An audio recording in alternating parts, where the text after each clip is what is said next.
Good evening, wonderful people, great Biafrans, wherever you are on the surface of this very planet Earth that Chukwokika Biama created.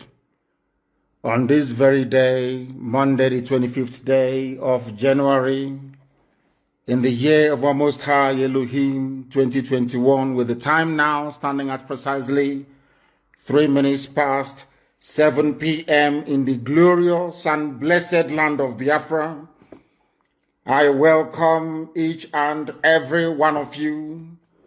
Above all, I welcome the youths of Nigeria, those of them who are from the Middle Belt, ostensibly, and also our Oduduwa brethren. And as I welcome you, allow me to encourage you to also welcome other people right across this very planet that we inhabit. We are live and we are direct. As I said, today's day is the 25th day of January. The time now is 4 minutes past the top of the hour, regardless of where you are. That is how you know we are live and that we are direct. And as always, heaven, that gave us a message to give to the living, is presiding over our affairs this evening, as he has always done. Today is a very special day. Today is a day of mourning, that is true, because people fell in Orlu, innocent civilians. The cowards killed them. They couldn't come to the bush to look for us. They decided to go to the streets of Orlu, killing innocent people. Cowards they are. Cowards they are. They know we are in the bushes defending our land and our forests and our farmlands. They decided to go into the town. Hope Uzodinma sent them to kill innocent people. But today, we have given them, it's just an appetizer. Well, it's just a mobile appetizer. We will serve the main course very soon. As I told them, if your brother or your relative is at Obinze, and they come out on the streets of Orlu, they will die. It's a very simple promise. And today we kept our promise. We are not going to deviate from our protocol. We must acknowledge all those who are listening all over the world. All of you listening right across the surface of this very planet Earth, be it via IPOB, community radio, Radio Biafra app, tuning, just name it, on satellite, and also on Facebook. They must know that we are serious. 2021 cannot be like any other year.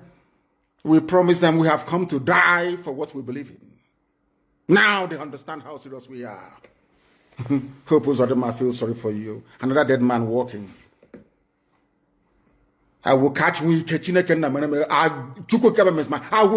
I will do to me any ear that hears it will bleed. I swear to God Almighty in heaven. Our Lord can never be any other will be, but I'm telling you, the zoo has fallen. Now they will know. We will hunt their children all over the world, wherever they are. Now they will see madness they have never seen before. Now they will see madness, the real madness. My name is Nnamdi Kanu. I lead the largest mass movement on the face of this planet Earth. Determined men and women, prepared to give up everything in pursuit of what is right before God and before man. We are the indigenous people of Biafra. Chukwokika Biama said, if you cannot defend this very land, then you have no right to exist. And that is exactly what we are doing.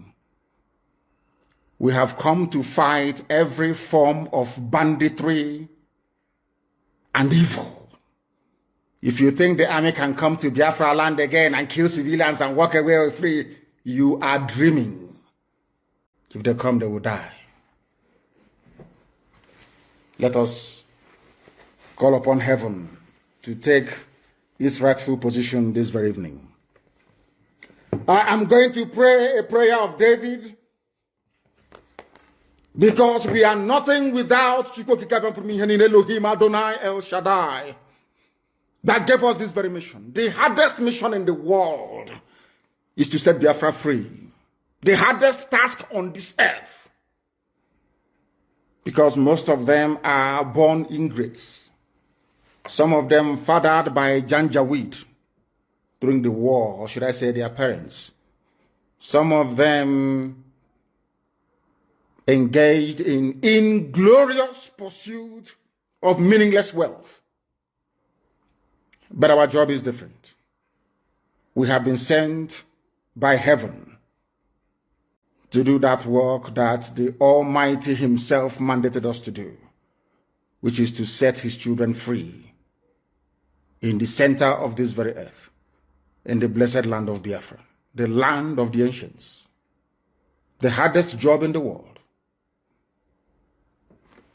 We must honor in heaven. Do you think we apologize to anybody? Without apologies to any idiot. I will keep doing what I'm doing until I am invited to The Hague. Then I'll ask the whole world where they were in 1966 as 300,000 Biafrans were slaughtered in the north. Where were you between 67 and 70 when over 5 million were slaughtered? Where were you when Akaloka was beheaded in the north? Where were you all the countless riots and massacres in the damnable zoological republic against the children of the Most High Elohim? Where were you people when Obibo was going down, burnt, synagogues destroyed, men and women abducted and sent to the north to be raped? Most of them are still in detention. Where were you? That's what I intend to ask the world, because this is a year of insanity and a year of madness. This year we show them what we are made up of. When we say Biafra or death, this year they will understand the meaning of it.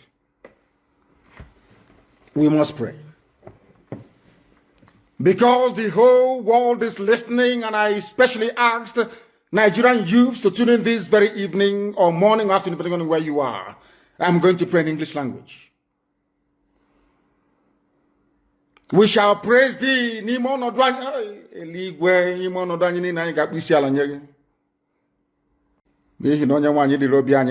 I will still pray in English. It doesn't matter what will befall us. In good and in bad, we shall praise thee. But we ask you for the safe repose of the souls of those cowards murdered in Orlu today. A man and a woman. Cowards. We asked them to come into the bushes to look for us. They couldn't come. Instead, they were inside Orlu town, as cowardly as they are, looking for civilians to kill. Cowards they are, from Obinze barracks. Elohim Adonai El Shaddai, we shall praise thee forever. It doesn't matter what we are going through. In good and in bad, we shall offer ceaseless adoration of your magnificence and your holiness. You are Lord and you are God, you are not man. You are beyond what man can conceive of thee. That is why, unashamedly, this very evening, we proclaim your greatness before the assembly of the upright and in the congregation of the living. Because your work upon our life is great. Your handiwork is honorable and glorious. It doesn't matter what we are going through, because you are God. We cannot question thee. And your righteousness endureth forever. Look at the things that you have made, the heavens and the earth, the moon, the stars, the ocean, the rivers, the streams, the mountains, all belong to thee. You are full of grace and compassion. And unto thee do we anchor every of our hope, every of our belief that Biafra shall be set free, and that you will also impart knowledge into young people within Nigeria to receive common sense, to absorb this very message this evening, because it is comprehensive and incisive.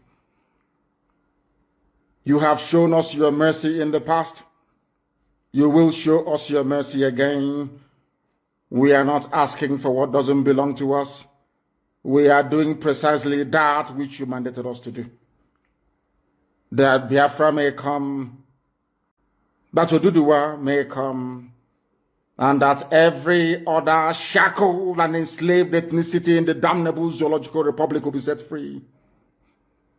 That in the end, all of us, Biafrans, Oduduwa, Middle Belt, everybody will come together to give honor and praise unto your holy name for setting us free.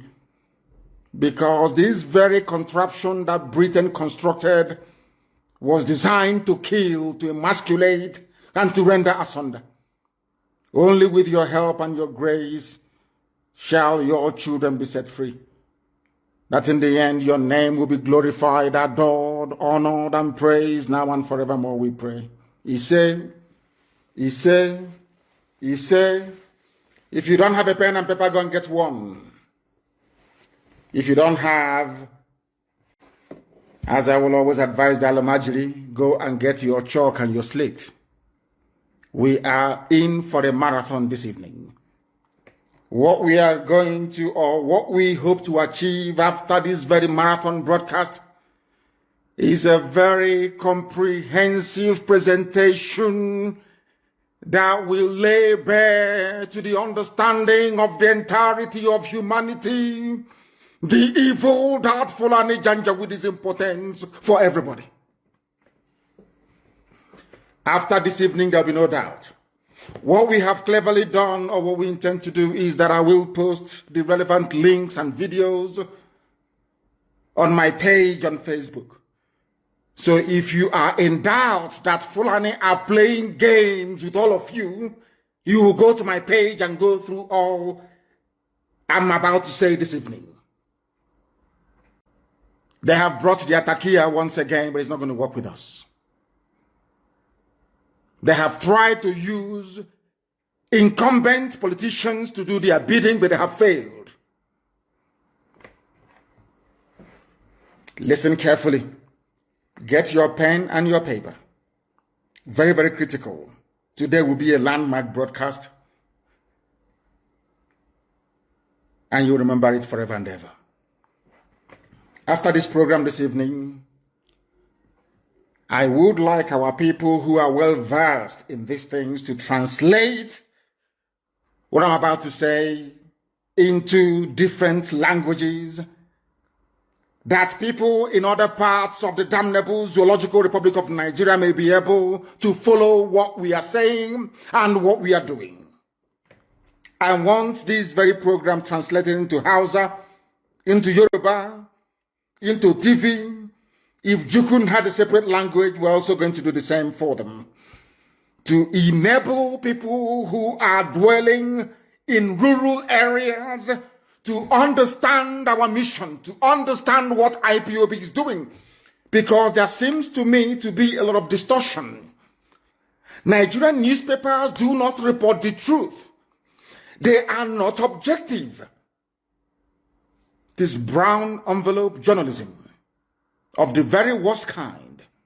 What we are about to do this very evening is to outline why we are doing what we are doing. Because they travel to the Janjaweed North, or should I say to the Janjaweed controlled North. They lie to them. Nnamdi Kanu IPOB wants to break up Nigeria, wants to make your life a misery. Tonight we are saying it is a lie. They have been lying to you. They say Nnamdi Kanu is against everybody. He calls you animals, doesn't have regard for you. I am telling you now that your leaders and your elders, they are lying to you. If you're not a Biafran, they are deceiving you. They understand that only through what we are doing will you be set free. As I said a few weeks ago, There are over 200 ethnic minorities, should I say ethnic majorities in the north, because nobody can be a minority in his own home or in the land of his or her ancestors. You cannot be a minority. That is why I don't believe in all this minority gibberish. Listen very carefully to what I have to say to you. IPOB is not against you. Biafra is for your own betterment. And if you have a pen, I want you to write what I'm saying down. In every part of the world, God Almighty in heaven, in his infinite mercy and wisdom, have always chosen one race to carry out any of his blessings, or should I say undertaking, at any point in history. What am I trying to say? When God wanted to develop Southeast Asia, he used Japan. When Elohim wanted to industrialize the world, he used Britain. It was called the industrial, first the agricultural revolution and then the industrial revolution.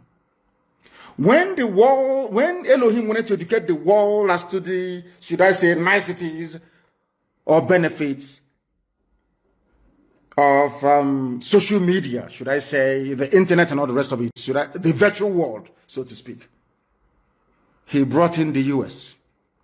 When Chukwuemeka Abbiama wanted to make mobile phones available to everybody, he brought Nokia. I think that's in Finland. Mass production. When Elohim wanted the cost of goods and services to be reduced drastically, that poor people living in Africa can afford to have a flat screen television, he brought China for mass production. Now listen to me very carefully. The time has come. God Almighty wants to liberate not just Biafra, not just those who are in the zoo, but the whole of Africa. And you know what God has done? He has chosen Biafra to do it. Because without Japan, today China wouldn't be great. The first roaring economy from that part of the world in Southeast Asia was Japan. Now, South Korea, Taiwan, all the rest of them, everybody had to emulate, to copy. Do you know the reason why? Because when you go begging from Southeast Asia, today you have Malaysia, you have Indonesia, you have Singapore, everybody is doing fantastically well because they had a Japan to look up to. Follow me very carefully. Jealousy, envy, or hatred doesn't solve this very simple conundrum. It's very simple, but I want you to understand it. That is how God works. When God wanted to liberate South Africa, he brought Nelson Mandela, brought Steve Biko, of course. There are other people that will come along. When God wanted to liberate black people, not just in America, but the whole world to an extent, he went for Martin Luther King Jr.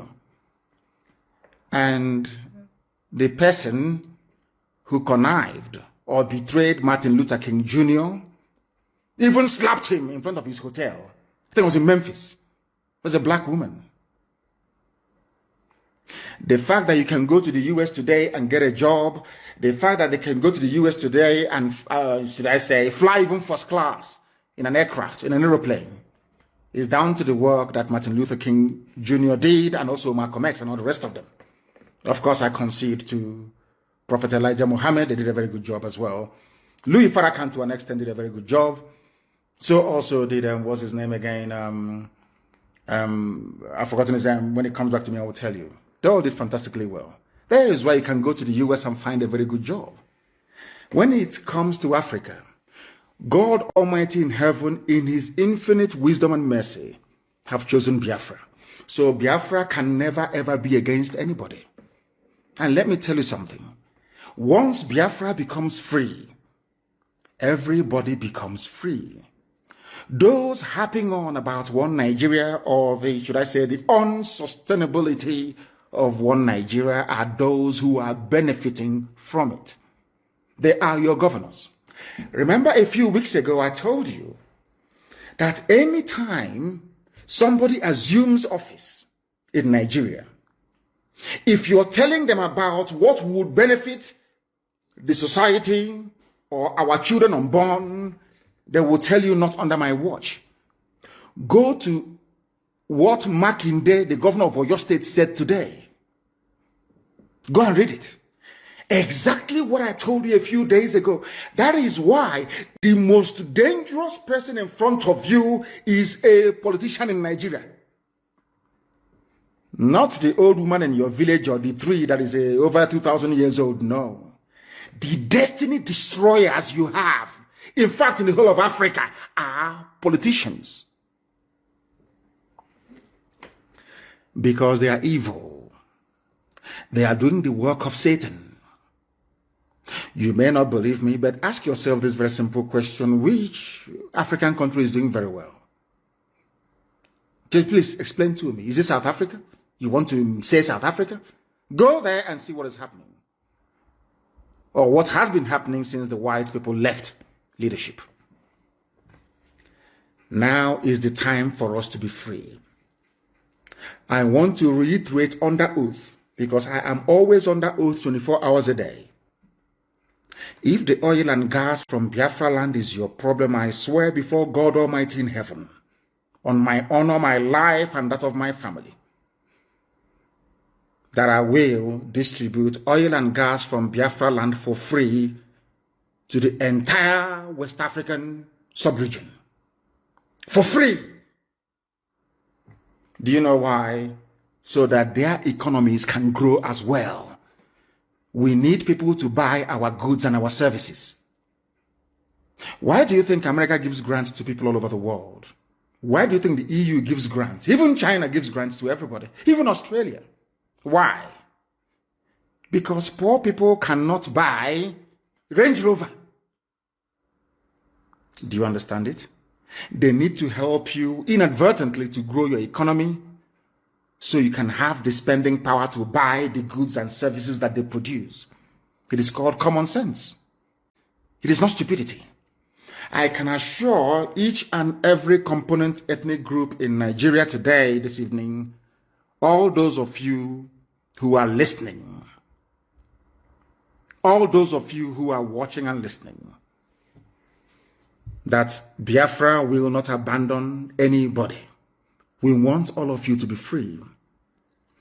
You all can remember very clearly what happened between 67 and 70, because every time we talk about our eternal leader, the great Dame Chukwemeka Ojukwu.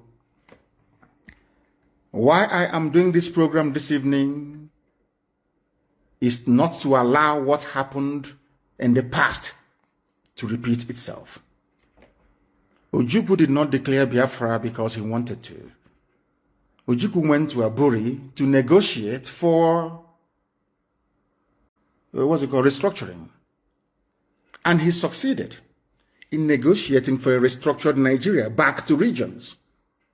Listen very carefully. On the ride from their hotel to the airport, I think it was Ankara who was the then military junta ruling Ghana. Ojukwu and Gowon were best of friends. Ojukwu said, when we go back to Lagos, I will be the person to nominate Yakubu Gowon as the head of state. I hope all of you are following what I'm saying. Ojukwu never declared Biafra. Britain scuttled it because Britain did not want any of you to become developed. They didn't want you to control your own economy. They never wanted you to have a life of your own. They wanted to, this big daddy mentality is us who made you, we created you. You are what you are today because of us. You are nobody. We made you. They love it. So every time we'll be crying, Africa needs aid. Africa needs help. Give them grant. There is vaccine. Why don't you help them? There is polio. There is malaria. Let's help them. They look at us as imbeciles who cannot fend for themselves. They love it. You know that feeling you have, that rank-a-day feeling when beggars are coming to your house and begging you, you'll be feeling very proud and very big. That's the mentality they have. They knew that Ojukwu would have destroyed that. That was why they hated him. Ojukwu only declared Biafra because Gowon reneged on restructuring. Gowon said, no, we are not going to restructure. And Ojukwu said, this was not what we agreed in Aburi. Since you are now saying you are not going to restructure and Igbo people were being slaughtered in the north, there was never any glorious decade in the history of the zoo. Never. Ojukwu said, I will now create a safe haven for persecuted people in the northeasterners to come back home. And that time, everybody was in this agreement together. Efi, Kibibio, everybody was represented in Ojukwu's cabinet. The man that suggested that the name Biafra should be used was an Ijo man. An Ijo man. Ijo is on Chief Frank Opigo. An Ijo man. So when people talk about Biafra, Ojukwu's Biafra, they will never tell you he's Ijo Biafra. They will never tell you he was an Ijo man. Ijo. That said to Ojukwu, our original name is Biafra. And Ojukwu adopted it. Then the propaganda started flying. Sadly, from our Yoruba brethren. Then, very sadly, the lies began. The same lies that they were peddling that led them to label IPOB as a terrorist organization. But people occupying Yoruba forests, people raping and killing in Izombe, people raping and killing at Ozowani, people brazenly attempting to take over the whole of Benue State, they are not terrorists. I want people to, at least those that still have some measure of conscience, to understand what I'm saying. People who are raping and killing you, they are not terrorists. They are not proscribed Miyetiala, no. They are normal. You negotiate with them. You talk to them. You parley with them. But IPOB that is championing the freedom of everybody in Nigeria, I said everybody. Sometimes people misunderstand what we are doing. Biafra is a vehicle with which we are going to liberate everybody, including ethnic minorities in Sokoto, in Katsina, in Bauchi. Only Biafra can save you. Why am I saying this? And I want you to listen very carefully, please, and note what I'm saying down. Fortunately, the people of the South are gifted with a sense of responsibility, and if things doesn't work out, rebellion. If we stay in one Nigeria, for instance, let's say we collapse IPOB and the Oduduwa movement were to stop, do you think that any minority in the Fulani conquered north will be able to rise up to challenge them? If the answer is no, then other people must do it. Those who are able should do it. That is why IPOB, this Biafra movement, needs the support of everybody. It doesn't matter where you come from. It doesn't matter if you're from Krenenborn. It doesn't. Once you are suffering within Nigeria, you need IPOB and you need Biafra. More than Biafra needs you. Because if we stop, let's say we collapse IPOB tonight and stop our agitation, how are you going to get electricity in your lifetime? How are you ever going to get good roads? How will you ever hold your corrupt and inept politicians responsible? And more importantly, how are you going to stop Fulanis from taking over your ancestral lands? How? Just tell me. A few days ago, I said something very, very poignant. I said, if you want to remain in one Nigeria, I'm not begrudging you. But look at Hausa people. That is going to be your fate. You are going to be a people devoid of honor and integrity. You will only exist as a people, if at all they will allow you to exist. Now you understand it. That is why we are doing what we are doing. We must cut out all the distortions, all the falsehoods, all the outright lies against what IPOB stands for. Anybody against IPOB is working for the politician. They are paid errats. Owasiwanya is a spent force, somebody who made his entire existence on sabotaging his people. We love our elders. We respect them. If not that I'm a very, very discernible and sensible man, I would have thought that perhaps that Paya Debanjo has turned around to abandon truth, which I know and respect him for. Do you know that Paya Debanjo said, I am at one with Kanu? Yoruba media said, I am at war with Kanu. After doing my presentation during the Never Again 51 years remembrance of those that the zoo slaughtered and massacred, over 5 million people. After I finished speaking, Paya Debanjo asked to come back into the program to speak. He was allowed. He said, I am at one with Kanu. Fulani is the problem of Nigeria. The media wrote that Paya Debanjo said, I am at war with Kanu. These are the people who have been lying to you, telling you that we hate you, IPOB is too parochial, we hate everybody. And I'm saying, if we hate everybody, why was it that when I was at DSS, those who used to wash my clothes were kids they picked up from Sokoto, from Zamfara, and tagged them Boko Haram sympathizers, locked them up for, some of them for nearly 4 years. They used to wash my clothes. They used to fetch water for me. Boko Haram people. We started talking. They were the ones telling me, they told me every history about Muhammad Yusuf. They found out Boko Haram that the zoo police killed. You know, sometimes, you know that Nigeria even accused me once of supporting Boko Haram. Because I came and I made it very public that Boko Haram is the way it is today because of the wickedness of Nigerians. An average Nigerian is a very wicked animal, a wicked beast. Why do I say this?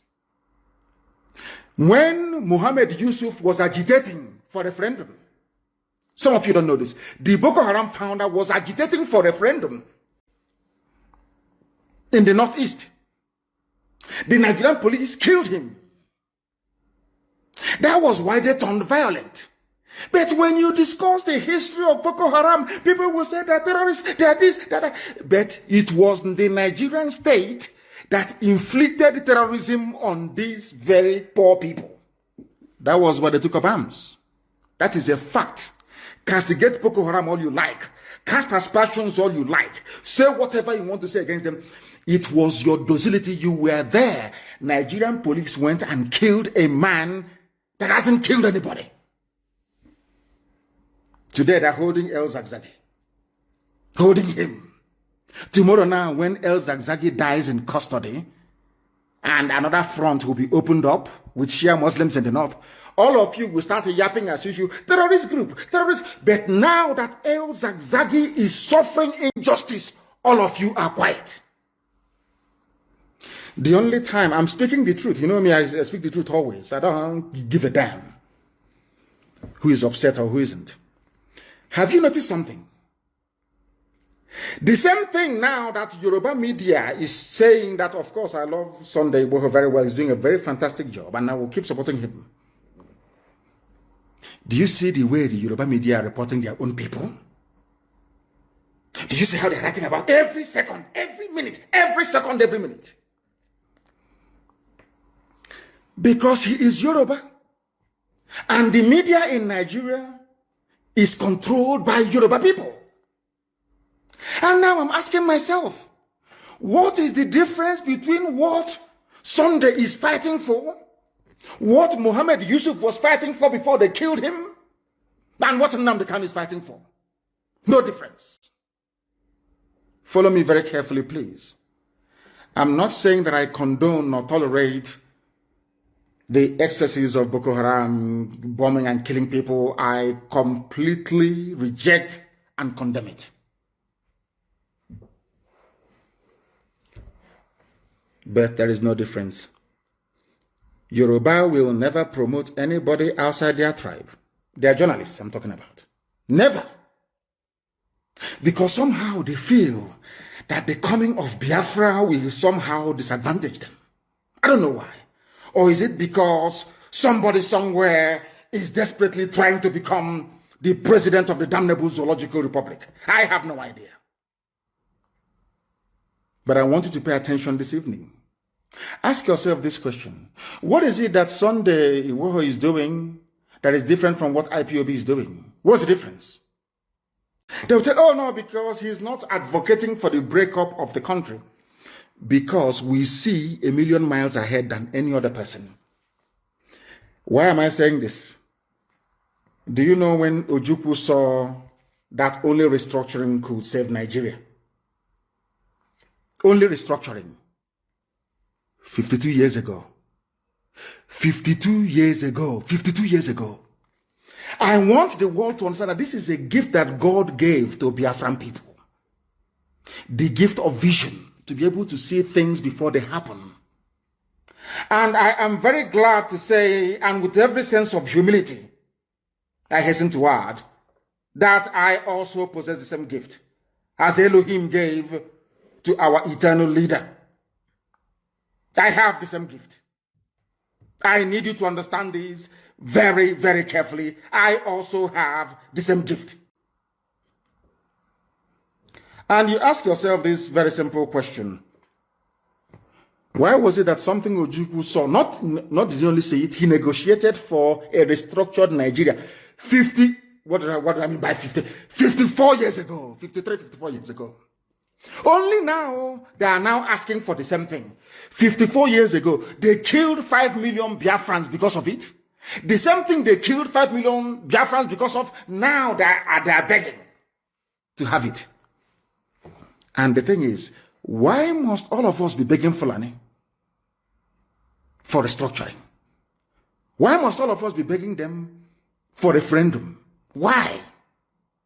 Are they God? Are they holding the key to our lives? Why must we are begging? Every time we are begging them, oh, please, can you restructure? Oh, please, can you give us? Every time, please. Who are these people that we keep begging them? And I will tell you to go through your elected representatives. They tell you to go through your politicians. But one thing you don't understand is this. They are the ones that allowed the INEC that they control to bring those people forward as your political leaders. So they control them. That is a fact. Now, if you want to remain in perpetual slavery and poverty, do not support IPOB and what we are doing. But if you want to, you see, sometimes people think that I'll give you a very simple example. China is blessed. They are doing well all over the world. Their economy is booming. I think now they are number one, I believe, in the whole world in terms of economy, and they are number two in terms of military might. That is their blessing. No one can take it away from them. Do you understand? No amount of jealousy can change it. If out of jealousy, or you believe that Biafra is going to be one very beautiful nation in Africa, and because of that, you are not going to support them, you are doing yourself a disfavor. Because there's a way we say it where we come from. If you're suffering, we are also suffering. Everybody's suffering. And let me ask you, which other people do you think will have the courage to do what Biafrans have been doing for the past, say, 54 years? Which other people in Nigeria, I'm asking you, can do it? There is nothing envy or jealousy can do for you. You can be jealous from now till the kingdom come. It cannot remove God's blessing and grace upon a people. Why is it that Angela Merkel, as advanced as Germany is, will say that USA is the leader of the free world? You know all the problems that they had during the Trump era with NATO funding and all the rest of it, World Trade Organization, World Health Organization, and the rest of it. If you ask Angela Merkel, leading a very proud Germany, she will tell you, we look up to America as the leader of the free world. Is it going to stop Germany from doing very well by acknowledging the preeminence of the United States of America? No. If you ask Boris Johnson now, he will tell you the most important thing for us is to make sure that America comes back to lead the free world. It doesn't matter if you're hung up on your jealousy or your envy. It's not going to change God's blessing. The same thing applies to Biafra and IPOB. And to the Igbo race to an extent. The same thing happened to the Jews. Jealousy, envy, jealousy, envy, jealousy, envy all over the world. They were slaughtered over and over again. They were killed. It never ever removed the grace of God from upon them. Today, Israel is standing very, very strong. Why am I saying all these things to Nigerian youths? It's for them to understand this very simple fact that we have not come to take anything that belongs to anybody. We have come to set all of you free. And I will reiterate, once we are all free, if all of you gather together, first of all, you need freedom.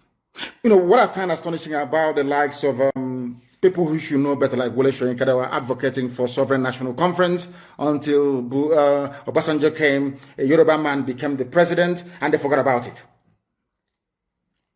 Had they stood on that, if after this liberation of everybody in Nigeria, all of you were to come together to say, we still want to remain in Nigeria, after a referendum, I am a Democrat. Should Biafrans vote to be part of Nigeria? That's entirely up to them. And I will abide by it because the majority will always carry the vote.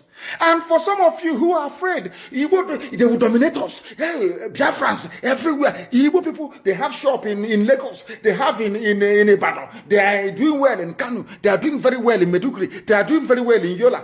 They are doing very well in Kafanchan. It's because you don't know anything. Do you know that in the mindset is in our DNA to be free, as a free people? We are the only people. These people you claim are going to do. I am from a place called Isiamafaruku Ibeku. Afaruku used to be one autonomous community before, but now we are three. Maybe we are going to become four, who knows? We are the only people that answer to autonomous community. Do you know why? Because we love freedom. We don't want anybody to lord it over us. And for people who wrongly claim that was the propaganda of the Janjaweed, the Miyet Yala Caliphate, Fulani Caliphate over the years, don't join Biafra. Don't join the Igbo people. They will dominate you. They will dominate you. And I want to draw a very simple analogy with what is happening today. Look at Miyet Yala. Look at IPOB, for instance. Who are the ones killing you and dominating you? Miyet Yala. Who are the ones shouting, don't join IPOB, don't support them, the same Miyet Yala dominating you? That was what they did before, during, and after the war. They poisoned the minds of our people. Britain started it. And go on, finished it off. How did they manage to do it? By repeating the same garbage over and over and over and over again until you believe it. Now, I want to put an end to that lie to tell Middle Belt why they must produce a leader, why they must come with us, to let my Yoruba brothers and sisters understand why they must come with us, because together we can liberate ourselves. Then, once we liberate ourselves, to your tent, O Israel. But if during the process of this liberation that is bound to happen this very year by the grace of the Most High, what we intend to do, what we must do is that at the end of this revolution, there is going to be a referendum. And that referendum, there are going to be only 2 questions on the ballot paper. Do you want to continue as, no, 3 questions actually. Do you want to go your separate ways and become different republics or entities or nations? Do you want to have a confederation? Or do you want a federation? As a referendum question. That's all. If it comes back that Biafrans, after this new order has been established, they vote for a continuation of one Nigeria, who am I to say no? I'm a Democrat. I can never say no. Understand this very clearly. We are going to go into a revolution this year. Something more compelling and devastating than end SARS. We must do it together. Spontaneously at the same time. As I told you, we outnumber them. Their soldiers cannot fight. Because a soldier doesn't know if he's firing into a crowd of his own relatives. He doesn't know. It's like throwing a stone into the market. You don't know if that stone is going to strike one of your relatives. But we know they will bring Fulani terrorists from the Sahel, give them Nigerian Army uniform to come and fight us. That's what they're going to do. As they're doing in Okigwe right now. Now listen very carefully when they do that. We outnumber them. Fulani is a minority. They're not up to 4% of the population of the zoo called Nigeria. They cannot intimidate all of us. They can intimidate you, that is your business, but they cannot intimidate us. Not Nnamdi, they cannot, this IPOB. Never. Do you know why? Because over the years we allowed them, we gave them leeway. There was no problem. Only Fulani is at war with every ethnic minority, or should I say every ethnic group in Nigeria. Only them. Ask yourself why. We have gone beyond stupid analysis. Every day we analyze. Every day we keep analyzing the news. This happened. That happened. Oh, they have killed somebody here. There. I said to you, now is the time for us to band together. The promise I'm making all Nigerian youths this very night, because it's night time in Nigeria, is this. After we must have succeeded liberating each and every one of us, there is going to be a referendum. In that referendum, there will be 3 questions. Do you want Nigeria to continue as a federation, the way it's presently structured? Do you want confederation, which is regional government? Or do you want everybody to go to their tent, O Israel? I know what the problem is. People will say, when I was in detention at DSS, one of the officers that usually take me to court, one very fine, handsome man, he's from Borno State. He said to me, do you know I am a Christian and I am indigenous to Borno? I didn't come from anywhere else. My ancestors, our village, we have been there for millennia. Do you know that? I said, no, I don't know. He said, the mistake people make is that lumping everybody from the north together. They are either Hausa or they are Fulani. That I'm mistaken. This is a DSS officer trying to lecture me. I said, okay, I understand. And he said to me, when he was bringing me back from the court, he said to me, our problem is not with Biafra, not with you, but if you go, what is going to be our fate? The only reason why we have not been slaughtered or forcibly converted to Islam is the presence of Igbo people everywhere in Nigeria. A DSS officer confessed to me that it is better for them that we are all suffering in one Nigeria than to allow the East to break away. Because if you go, there will be no buffer anymore. There will be nobody to protect us. We are finished. DSS officer confessed to me. So this evening, and over the years I've been thinking, you know, I came out of that's their mess for very many years. They came to my house to kill me. To tell you how, you see, when I say that a black man is evil, people don't quite understand what I'm saying. I want to digress just for a few seconds. When I left DSS, I went to Kuje prison and I was granted bail because, you know, in Nigeria, they can never ask you to go. They will always grant bail because they want to make money from you. And I went home. They said, you don't speak to the press. You shouldn't attend any rallies. I told them to go to hell. I broke all their conditions. And I was there, ready to take 2 million men to Abuja. They came to my house to kill me. Now, let me tell you why Nigerian journalists are also part of your problem. Because they never, ever educate you. They always lie to you. I was in my house. The army came, the army of Nigeria sent Nwodo, Ibazu, Ekwemado, and who else invited? And Umahi invited the army to kill me.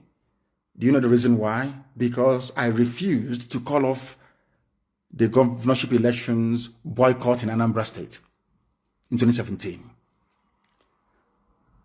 I told them I won't call it off. They sent the army to come and kill me.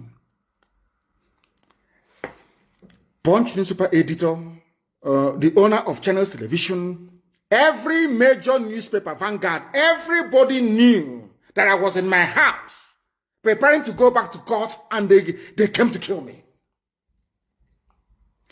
In the process, they killed 28 of my men.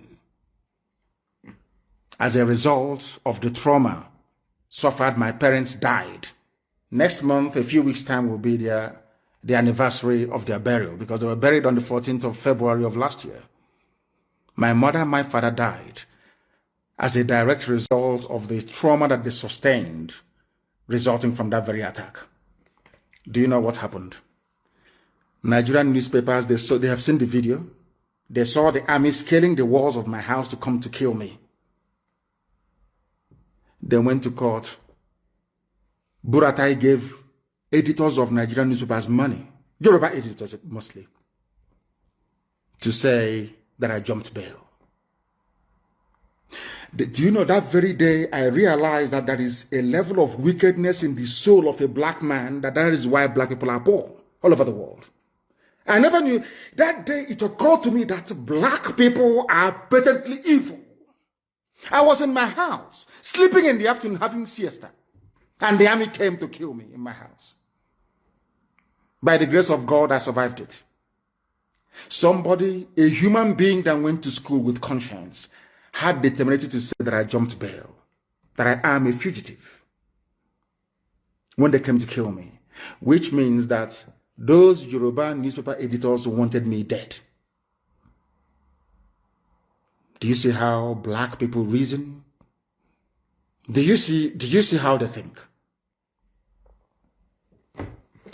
Now, as I was saying, these people, do not allow them to deceive you. IPOB is fighting for your liberation, for your freedom. And I want that very video to be posted, please, when I was in court, arranging bail for Kanuri people, for Fulani people, for Hausa people, for Nupe people. And if you have the time, go to Kuje prison and ask any long-term serving inmates in the prison. The greatest loss they have endured was when I left Kuje prison. I was the one who arranged for lawyers for Shia Muslims inside Kuje prison. I was the one that arranged for lawyers for Hausa people, Fulani people inside Kuje prison. Go and ask anybody. If I hate other parts of Nigeria, or if what we are doing is born out of hatred, why would I spend IPOB money when I was in prison trying to free people from other ethnic groups? Why would I do that? What benefit do I have to derive from it? That is to prove to you that what we are doing is to try to free everybody, because if Biafra is free and other people are not free, we don't have freedom. We want other people to be free. So then when Biafra is doing very well, other nations around us will also be doing very well. There is something called economies of scale.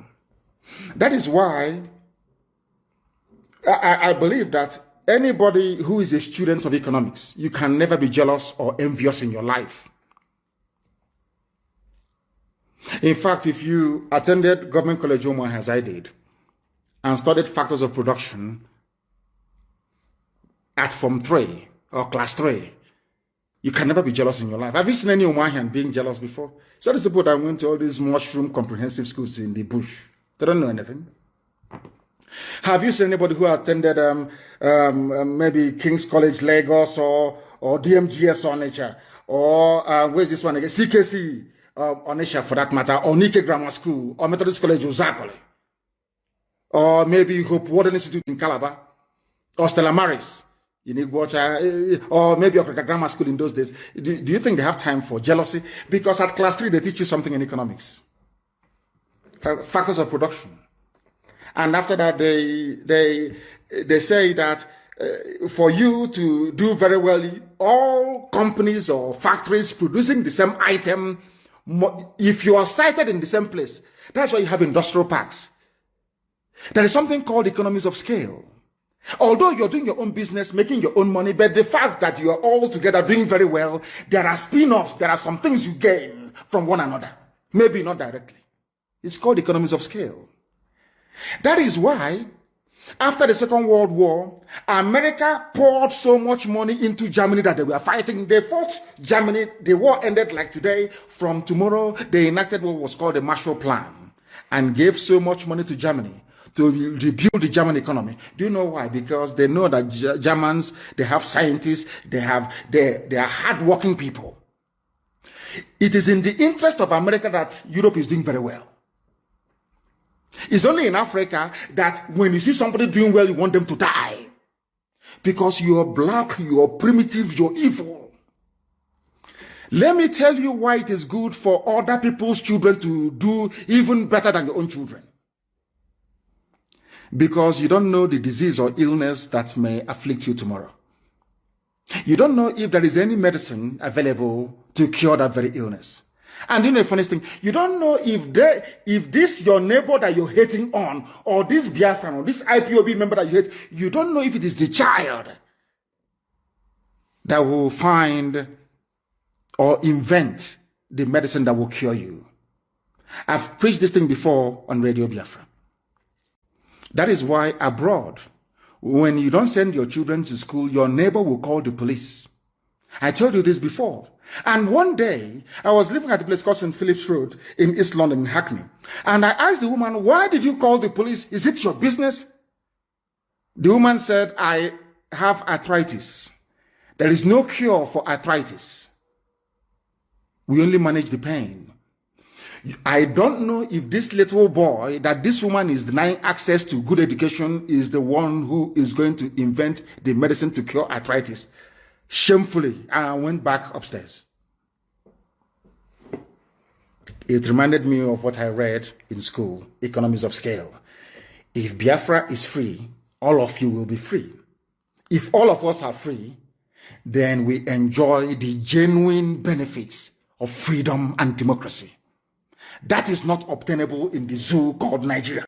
And that is why you must reject this Luciferian, concocted zoological Republic of Nigeria. And now I want you to understand this. I had wanted to build a very small context, a sort of background, so you understand why I call Nigeria a zoo. Some of you get upset. I'm addressing Nigerians now. Some of you get very angry. He's calling us zoo, that we are animals. That is why we don't want to be associated with IPOB. You don't want to support IPOB. Do you know why I say so all the time? Don't be angry. Listen to me this evening. When I finish, you will tell me that I'm right. I'm not calling you an animal in a zoo because you're an animal. No. I am trying to wake up your consciousness. I want you to become angry in a very good way, to look at yourself and say, how do I change this my nature? It is a very, very constructive criticism. Do you know one very funny? I wanted to go, after tonight's lecture, I want you to go to the nearest hospital. Go to the A&E. You will see people with all manner of health challenges. Maybe somebody involved in a motor accident, or maybe somebody who have suffered heart failure. I want you to go to the ICU unit. Of course, we don't have it in this, so intensive care unit. Just peep through the window. Once there is no pulse in that person, they cannot no longer feel the heartbeat. You know one thing they do, one funny thing they do? They pump electricity into that very person. And when they want to do it, the person applying the electric shock will be protected. Others will run away. Understand this very carefully. Do you know why they're doing it? Because those who are living, those who are well, if you give them a dose of that electric shock, it may damage them. But to this person that the heart is no longer beating, is dying, they need electric shock to wake them up. The same thing happens in real life. That's the reason why we do things the way we do it. That was why I called Nigeria a zoo, and why I call Nigerians animals, because you are dead. I need to wake you up. I need your consciousness to rise up, to realize that you're in a mess. And because it took you very many years to understand it, that is why you are in the mess that you're in today. The zoo was attacking Dele Momodu, my good friend. But you have forgotten, all of you have somehow forgotten what they said. Today they're in Oyo forest, isn't it? Which Sunday is fighting very gallantly, and of course, Ibagania dams and all the rest of them, fighting to secure and keep Yoruba land safe. And my very good brother, Yinka Odumakin, of course, FFK and our elders in Yoruba land. The elders I have, that's all I have as elders. The rest are jokers. Now, listen very, very carefully to this. Because our people don't, you forget so easily. You forget so easily. And please, I want my principal professor to post this, please. Post this very link on my page. In May 16 of 2017, there was a headline from Nigeria, from Asarok. Herdsmen attacking Nigerians are foreigners. Published by a Fulani, respectable online media, Premium Times. Respectable, I say, because of the very sterling work they did on Obibo massacre. Premium Times carried it. The headline says, the herdsmen attacking Nigerians are foreigners. Now I ask you this simple question. If the herdsmen attacking Nigerians are foreigners, what are they doing in the forests of Yoruba land? It is here. They have been raping, abducting, kidnapping, asking for ransom, killing people in broad daylight sometimes. And it's here. Now, let me read this a little bit for you so you understand. Nigerians, this is why I call you a zoo. Because you never make any reference to anything. You never connect the dots. Never, ever, ever. Ask yourself, if the Nigerian government can say that the herdsmen attacking us are foreigners, then what are they doing in our bushes? Why is Arewa Consultative Forum defending them? Why are respectable northerners coming out to defend what is clearly indefensible? I don't understand it. You said they are foreigners. I didn't say it. Nobody knew where these people came from. You are the ones that told us that they are foreigners. But Nigerians have forgotten. All of you have just forgotten. But tonight I'm here to remind you. Herdsmen attacking Nigerians are foreigners, according to minister. And I'll read it for you. This news was published on May 16, 2017 by one Sani talker. So you will not say he's a Biafran or a Southerner. Now listen very carefully.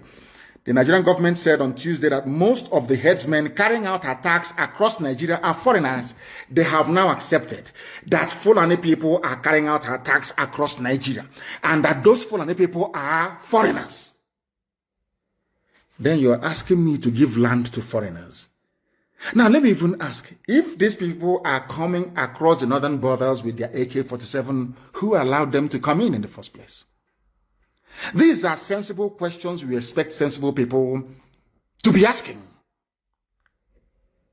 Isn't it?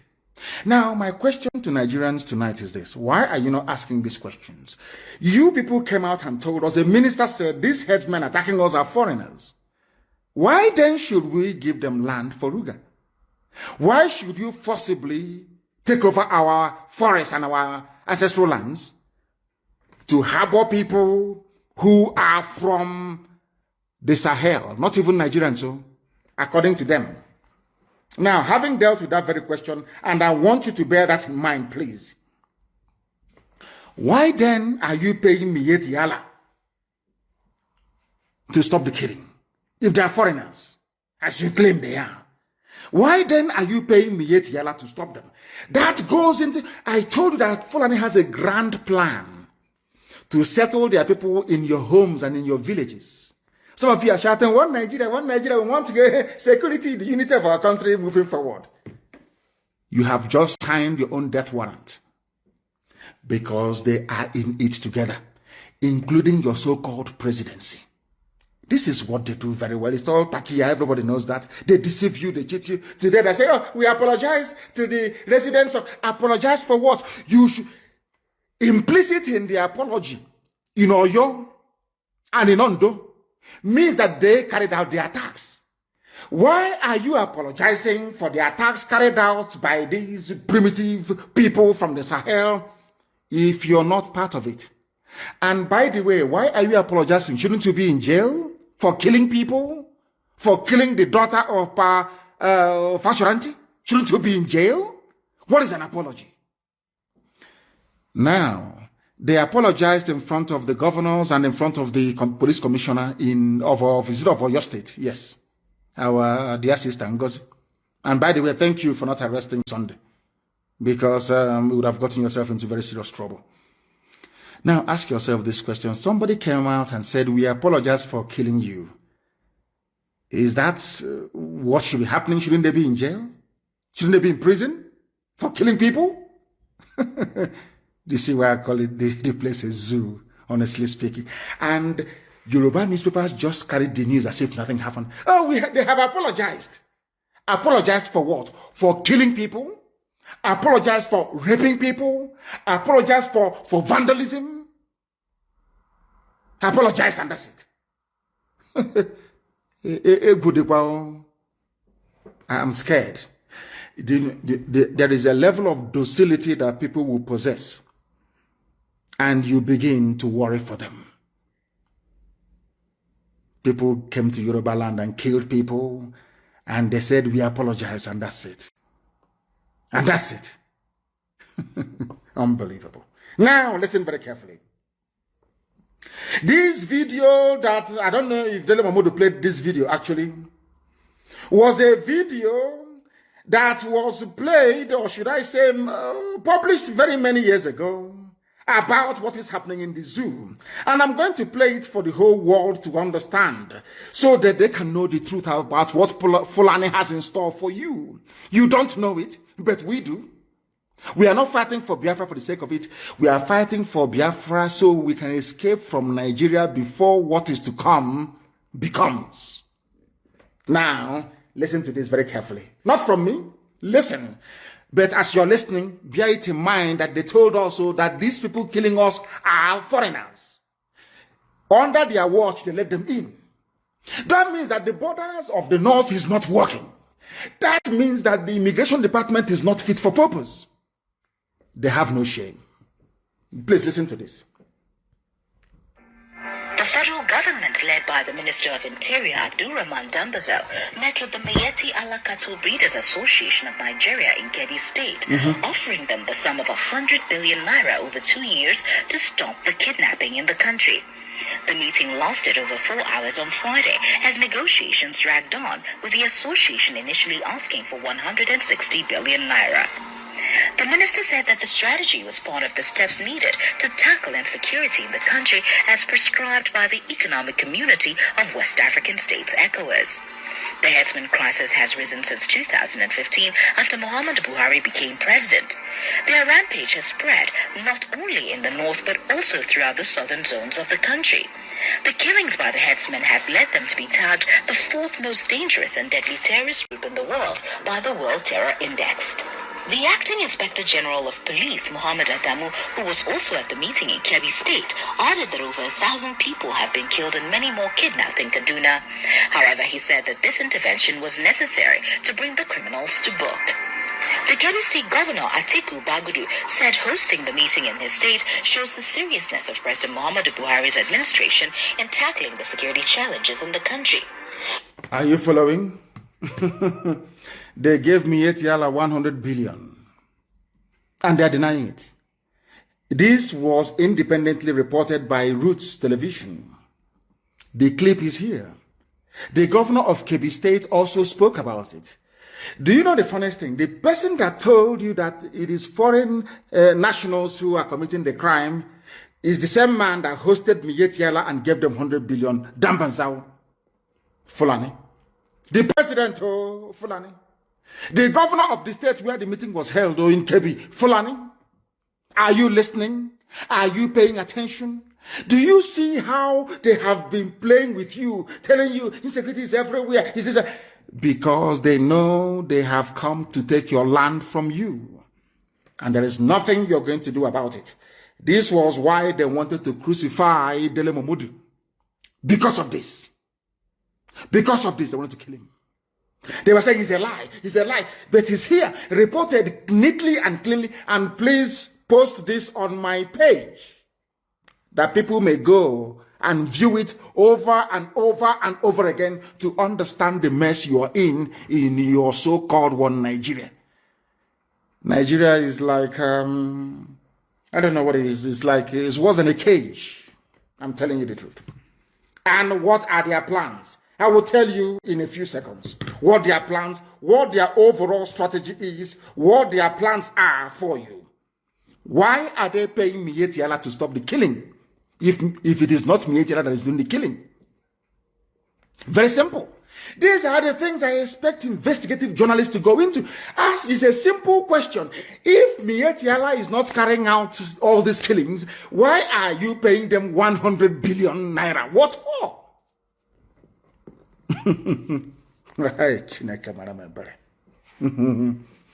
He's here. Dear me. And as usual, they have denied it. Garba Shehu came out to deny it. He said Dele Momodu shouldn't have played it. We never offered 100 billion to any association, but the facts are there. You can see it very clearly with your two eyes open. It's called Takia, to deceive you. You hear them, Makinde must do something, Akeredolu must do something, we are in one Nigeria, everybody can be everywhere. The elders should speak against it. That was how they kept going in Niawodo until Niawodo succumbed and said the army can attack Isama Faruku, my hometown, to kill me. Niawodo, Ikepore Mado, Odevu Mahi, Willie Obiano, and Okeziba signed my death warrant and said, go and kill him. Nothing will happen.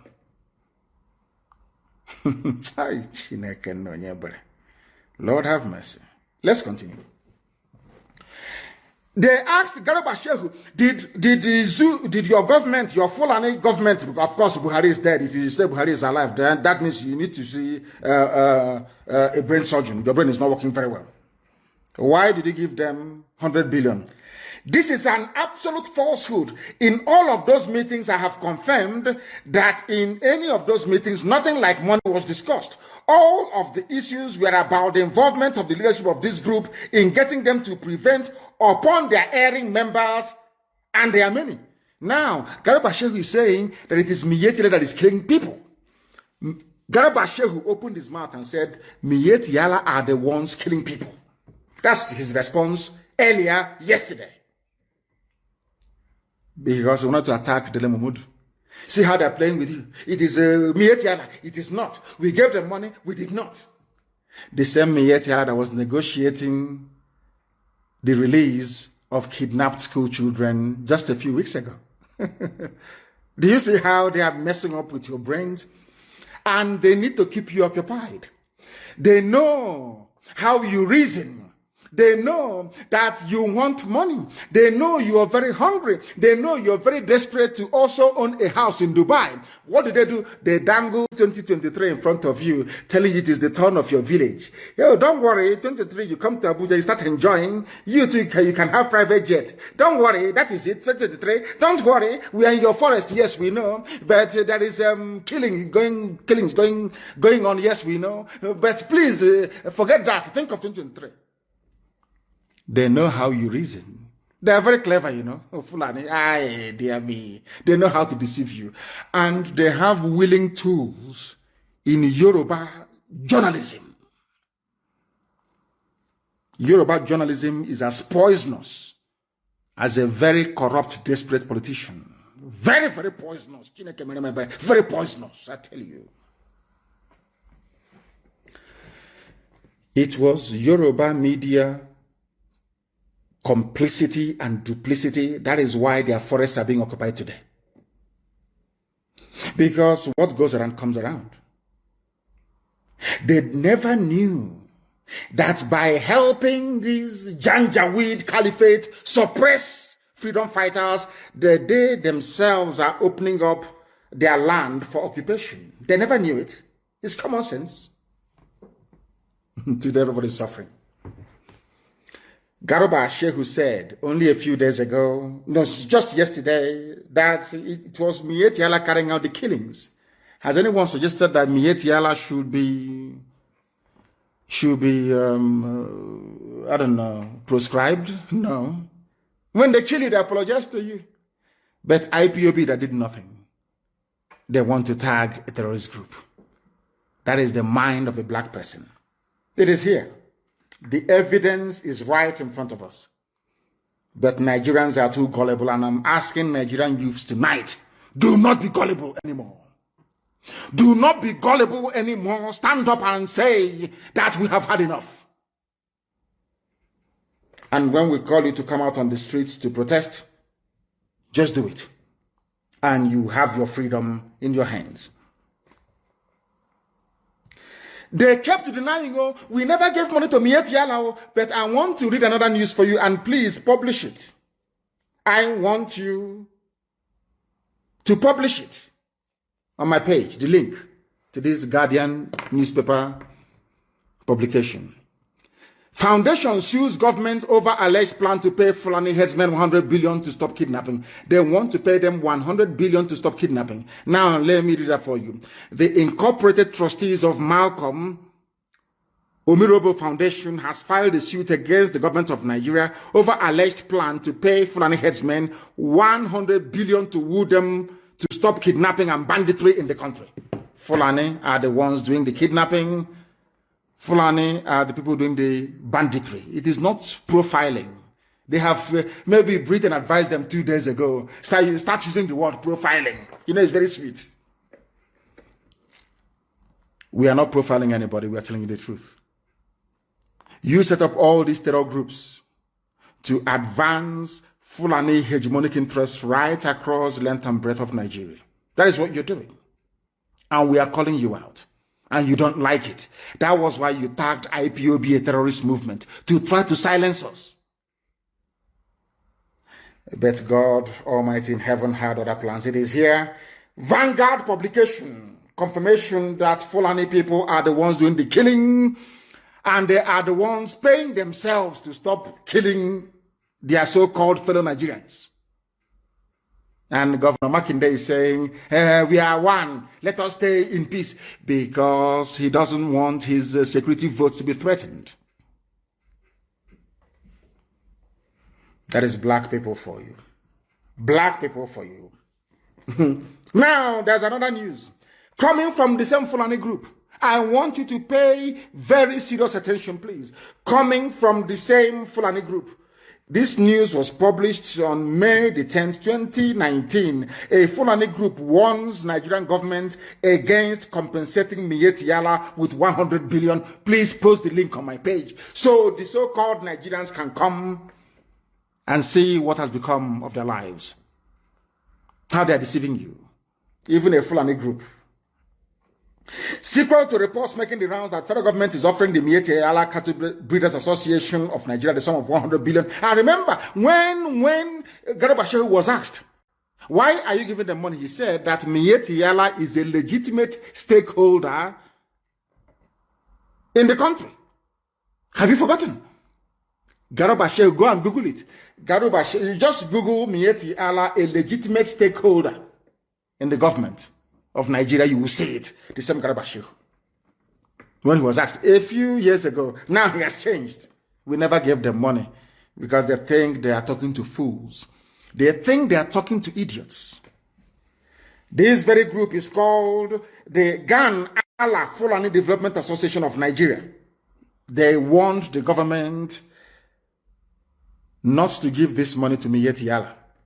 They use it to buy guns and equipments to bribe some very corrupt and useless traditional rulers in the south to give them land to occupy forcibly.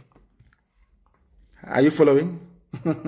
That's Nigeria for you. That is one Nigeria for you. And we are here to educate the youth of Nigeria so you understand what is affecting your lives. How these people have done everything they can to make your life a misery. And after receiving 100 billion, they went on rampage. That's why you have them everywhere. That 100 billion was to boost them, to scatter them everywhere. That was what happened. And that is why you have Fulani Miyetti Allah killing everywhere right now. The 100 billion was to move them down south, to take over your ancestral lands. Can you imagine that Nigerians are running from their fellow Nigerians? Very, very sad indeed. Wave after wave of attack. Coordinated, carefully planned by the late dead Buhari. Of course, he'll be very proud from his grave in Saudi Arabia. What people are doing in his name. Habak Yari took over from him. Ismaila Isafuntua came up. In fact, Mamandara is gone. Is remaining El Rufai and Buratai. All Fulani. All Fulani planning your demise, and you're there foolishly looking upon 2023 and planning or talking your usual garbage about what Nigeria. There are even mad people everywhere. That is why they don't like us, and we don't give a damn. We don't need your likeness. And now let me also confirm to you the grand plan of the Fulani to take over your lands and kill you in the process. Now, please, I want you to also publish this news, and you can Google it if you like. We have paid some Fulani to stop killings in southern Kaduna. Who said it? Governor El Rufai of Kaduna, Vanguard publication of December the 3rd, 2016. A Fulani governor of Kaduna State said we have paid some Fulani to stop the killing. It didn't start today. This was in 2016. Since they came into power in 2015, it's all killings and advancing the hegemonic interest of the Fulani Caliphate. And all of you are stupidly shouting, one Nigeria, one Nigeria, one Nigeria. And your land is going, your lives are being snuffed out in front of your eyes. Do you see how foolish Nigerians are? Do you see why I call Nigeria a zoo? Do you see why I call Nigerians animals? Because they do not reason. They don't know how to reason very well. Some may get upset about it. But I'm sure in the quiet of your home, you will say that what Nnamdi Kanu is saying is right. We have paid some Fulani, please publish it on my page. I beg you, the link is a Vanguard link. Kaduna State Governor Malam Nasser El Rufai has said his government has traced some violent, aggrieved Fulani to their countries. Fulani came to Nigeria, got upset, and went back to their countries. And there is immigration. No? Hey, zoological republic. Zoo. Chineke. What type of God made you people? What type of God made you people? My goodness. Aggrieved Fulani from other countries came to Nigeria.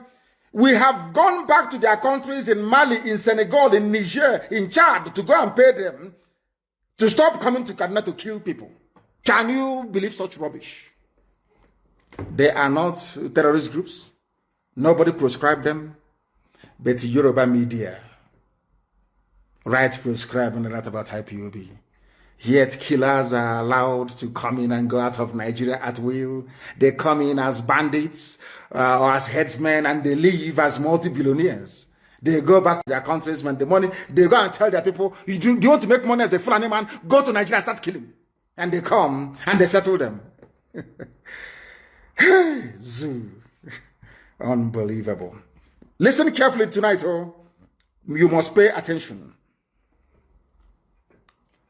Nigeria was a country that banned open grazing because they don't obey their own laws. The people do not even know that judicial pronouncements are themselves laws. Anything a justice or a judge says in a court of law becomes law. They have lawyers, they have senior advocate, junior advocate, intermediate advocate. None of them knows anything about law in the zoo. I want you to follow very carefully, please. Nigerians don't know the meaning of the rule of law, but they boast, rather very ridiculously, of having an elite class of politicians. We are the elite. You are an elite. And they're moving cattle from somewhere in Funtua to Yoruba land to Oyo to Ondo. What does your law say about it? The law of Nigeria forbids the movement of cattle and open grazing. It is the law of Nigeria. But because Fulani, they have another agenda. Mind you, they have a Fulani Attorney General. What do you expect? In a country where an Attorney General cannot advise the government that open grazing is illegal. Please, I want you to publish it. It was published by PM News. Herdsmen, High Court bans open grazing. It is there. Very clear for the whole world to see. You want me to read it? The judgment was delivered by Justice Adewale Thompson on 17th of April, 1969, at the height of the war. Even during the war, in suit number AB/26/66, what did the man say? This man, Johnson, died in 2004 at the age of 82. He said in his judgment, I do not accept the contention of defendants that a custom exists which imposes an obligation on the owner of a farm to fence his farm, whilst the owner of the cattle allows his cattle to wander like pests and cause damage. 1969, no? They started looking for your land since 1969. You know that I love Fulani, they are very patient people. They know how to play this game. They are very patient. Even if they don't accomplish their aim before 2023, they will wait for another 8 years. They will come back and they will continue. Until they take over your land. It is here. This is a law in Nigeria. Because this judgment was pronounced by a judge, Justice Adewale Thompson, on 17th of April. It is everywhere in the whole world. That is the reason why people go to Supreme Court in America. Any pronouncement by the Supreme Court becomes law. When they say we are going to allow abortion, open abortion becomes the law. When they said that now blacks and whites are equal, they can ride on any public transport, it became the law. Congress did not legislate for blacks and whites to ride on a bus. I forgot the name of that woman. I think it was somewhere in Alabama. I've forgotten. It's a very famous case in America. I don't know why I forgot it. The woman that refused to stand up and give up her seat to a white passenger on a public bus. It went all the way to the Supreme Court. The Supreme Court of America said you can sit anywhere on a bus. That abolished segregation on buses, on public buses. House of Reps or Senate did not debate it or vote on it. Now you understand, don't you, how civilized countries operate. Any pronouncement by a court of law becomes law on its own. Nigeria has this law since 1969 that banned open grazing. But today, you are talking about open grazing. And you're telling me that such a place deserves to be called a country? Oh, dear me. Hell, Britain made me mad. Very sad indeed. I played this video for you before and I want to play it for you again. and please repost it on my page, about the Bauchi governor talking about how they are going to bring in Fulani from everywhere, and they pay them your money. The money comes from Biafra land, from our oil and our gas in Biafra land. Chai, these guys, they have messed us up. Messed everybody up. Now listen to this, please. Get with them more, because to them they don't have borders from Cameroon to Nigeria. But that's the thing, Excellency. How? They don't have borders. Fulani don't have borders. That's why they can come, plan with Miet Yala, kill people, kidnap people, collect 100 billion. They go back, they finish spending the money, and they come back for more. And you want Nigeria. You people are, your ignorance astonish me. I am amazed at this level of ignorance. This is the sitting governor, and I want you to listen to him to understand the plan that the Fulanis have for you. Listen to him, Fulani governor. Hey, get with them more, because to them they don't have borders from Cameroon to Nigeria. But that's the thing, Excellency. How do we ensure that those who will be participating in this federal government largely funded program will be Nigerians? Federal government funded, thank you very much, it's Rosa Parks. Rosa Parks, the case made it all the I want to educate Nigerian lawyers, because, you know, the senior advocates advocating rubbish. You don't need to make noise about Fulani people in your forest. Just go to court and ask them to reinterpret what Justice Thompson said in 1969. It is law in Nigeria. Anywhere you see a Fulani man grazing the cattle outside, they are breaking the law of the land. They should be in jail. Rosa Parks is the woman's name. Thank you very much. You claim you're educated. These you black people. What is wrong with you? With you people? What is wrong with you people that you cannot reason properly? Rosa Parks, nobody came back and said white supremacists never came back to say to Rosa Parks, no, it was then, it's now. You have to go and sit at the back or give up your chair. Supreme Court of America made a pronouncement, and that was it. It became law. You can sit anywhere on a bus. The same thing is applicable in the zoo, where there is supposedly the rule of law. Once a judge makes a pronouncement in a court of law, it becomes law. Senior advocate talking rubbish on Channels TV. Let's listen, please, to your Bauchi governor giving your land away to his brothers from the Sahel in the name of one Nigeria. In terms of the funding? Mm-hmm. No, in terms of the operations. This is to bring in Fulanis together. We have Fulanis from other countries. Fulanis from other countries to gather in Nigeria. That is why they need your forest. That is why they need your land. That is why they're telling you about we can live anywhere we like.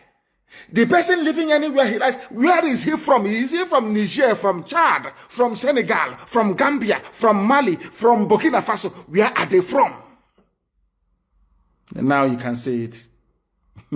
Hi, Zoo. Listen. I see there is a lot of mistrust and misconception with regards to the Fulani man. The Fulani man is a global or an African person. He moves from the Gambia, from Senegal, and his nationality is just a Fulani man. And as a person, I may have my relations in the Cameroon, but they are also Fulani men. I have relations because from the maternal side, I'm a Fulani man. And that is why we want to educate people. A Fulani man sees himself as a Bayelsan, as somebody come from the Niger Delta, because he speaks the Niger Delta language. Are you listening? And I don't.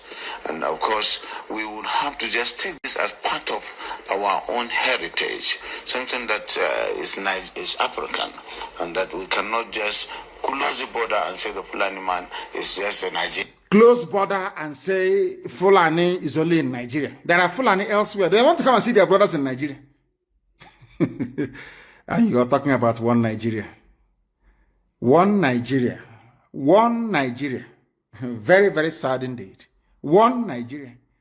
Open your border so that Fulanis can come and collect their own 100 billion from the presidency. Fulani presidency. The zoo is in one almighty trouble, I tell you. In one almighty trouble, I tell you.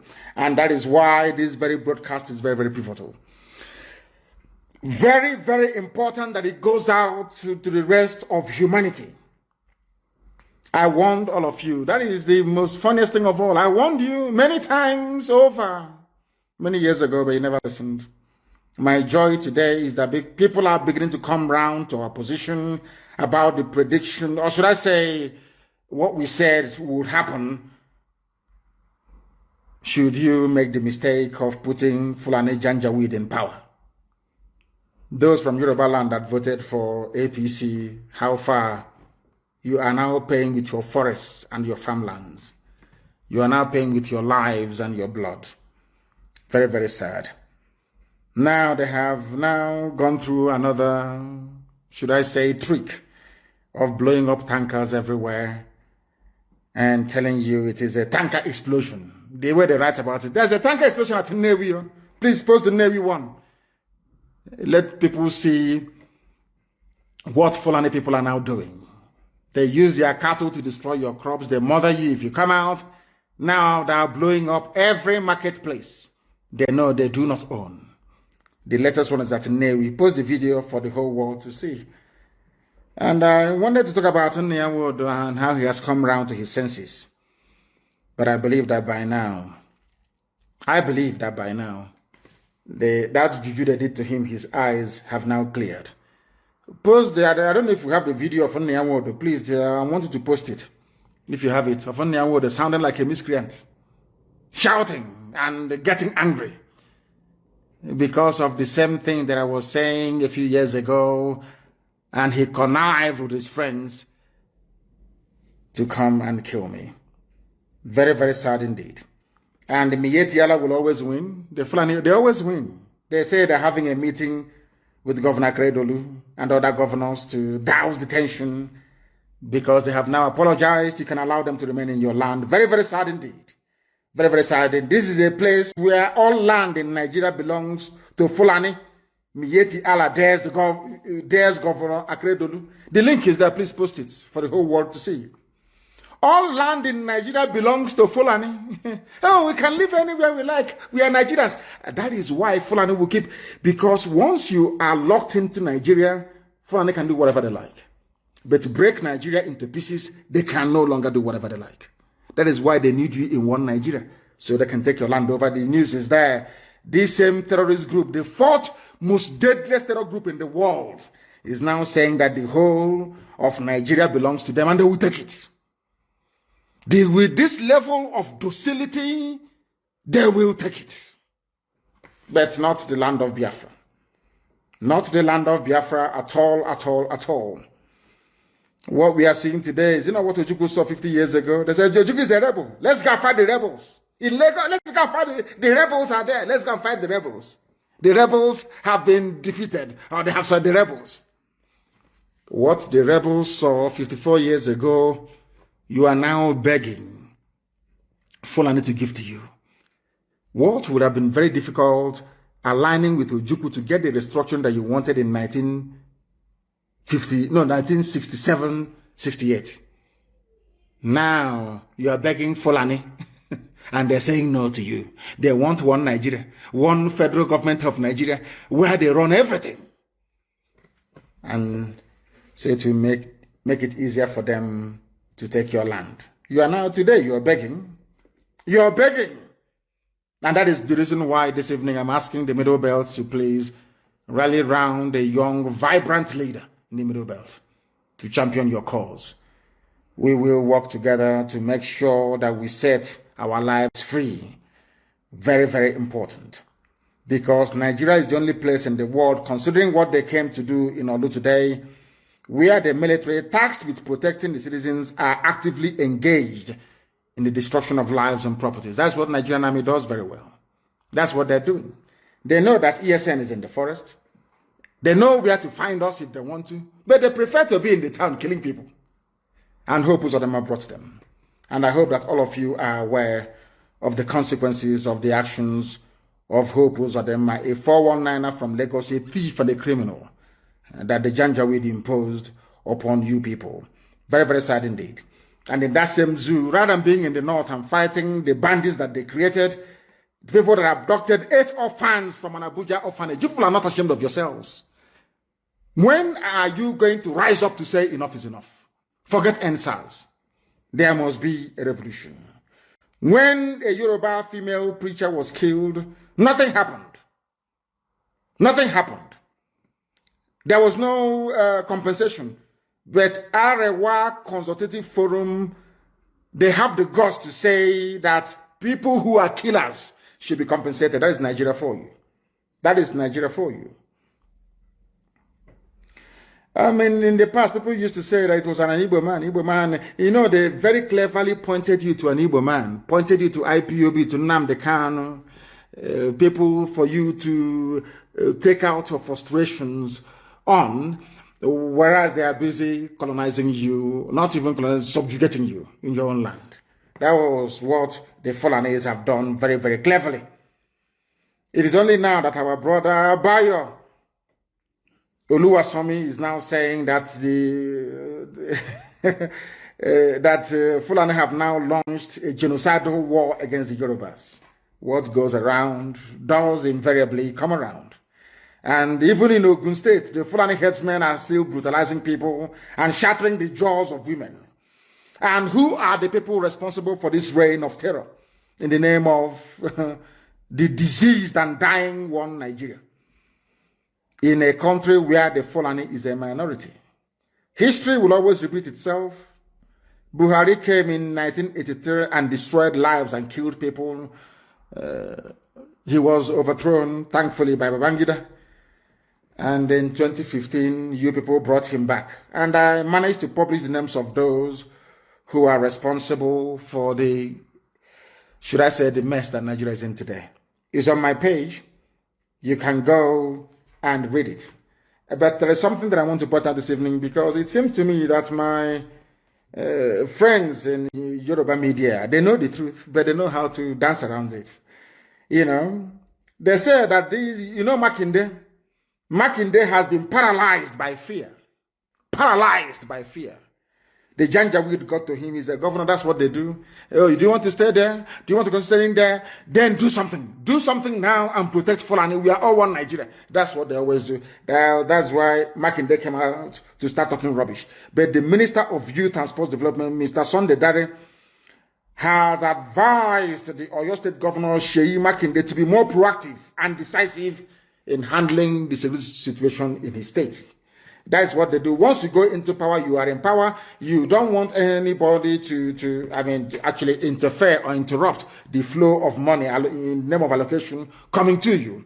Because of that, you do everything you can to cling on to power. And that most times means doing what will please the Fulani.